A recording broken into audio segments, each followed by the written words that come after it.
ছাড়ি নাই, পার্ক স্ট্রিটের ভয় নাই, রাজপথ ছাড়ি নাই, আরজি করের ভয় নাই, রাজপথ ছাড়ি নাই, কোনো মেয়ের ভয় নাই, রাজপথ ছাড়ি নাই, মা বোনেদের ভয় নাই, রাজপথ ছাড়ি নাই। তিলোত্তমা ভেব না, সেটিং হতে দেব না।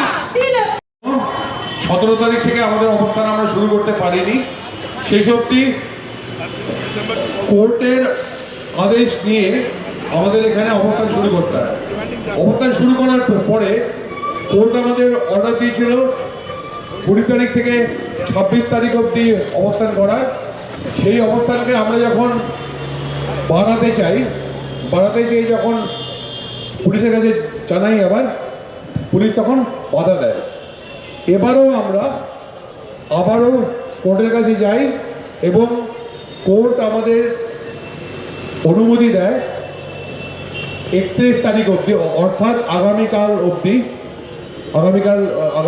অবধি প্রতিদিন 10টা থেকে 9টা অবধি আমাদের প্রতিবাদ কর্মসূচি চালিয়ে নিয়ে যাওয়ার। তো সেই অর্থে দেখতে গেলে আগামীকাল আমাদের 31 তারিখ শেষ হচ্ছে। আগামীকাল অভয়া মঞ্চ এবং joint platform of doctors West Bengal তার পক্ষ থেকে আমরা কি কর্মসূচি নিতে চলেছি সেই ব্যাপারে অভয়া মঞ্চের অন্যতম আহ্বায়ক ডক্টর তমনাশ চৌধুরী বলবেন।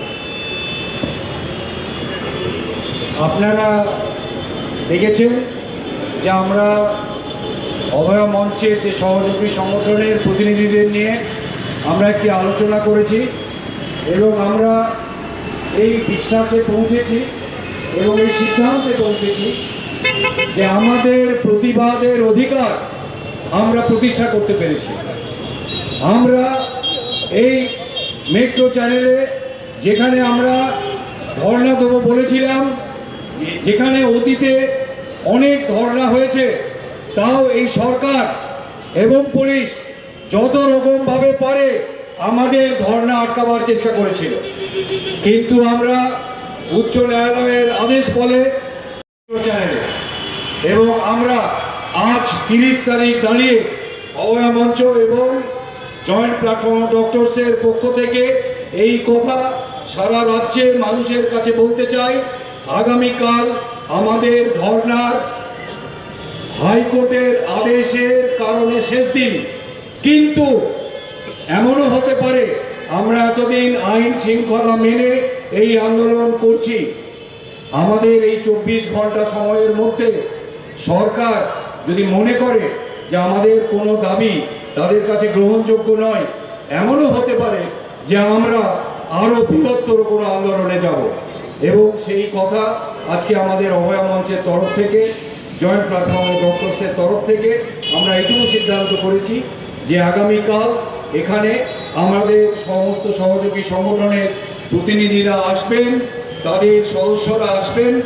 যেহেতু এই ধর্ণা মঞ্চে আমরা 100 জনের বেশি মানুষকে আসতে বলতে পারছি না, তারা পাশের এই কেশিদাস মোড়, এদিকে রানী রাসমণি এভিনিউ, সেখানে তারা হয়তো জমায়েত করবেন। আমরা ধর্ণা মঞ্চে 100 জনের বেশি মানুষকে কোর্টের আইনে এর থেকে বেশি আনতে বলতে পারি না, কিন্তু আমাদের সদস্য এবং আমাদের প্রতিবাদীরা এই ধর্মতলায় আসবেন এবং আমরা আশা করব 24 ঘন্টার মধ্যে সরকার তার সাড়া দেবেন এবং এই দাবির ব্যাপারে তাদের উত্তর দেবেন। আমরা আমাদের প্রতিলিপি CBI CGO complex, Nizam palace এবং নবান্নে আমরা দিয়ে এসেছি, আমরা কোনো উত্তর পাইনি।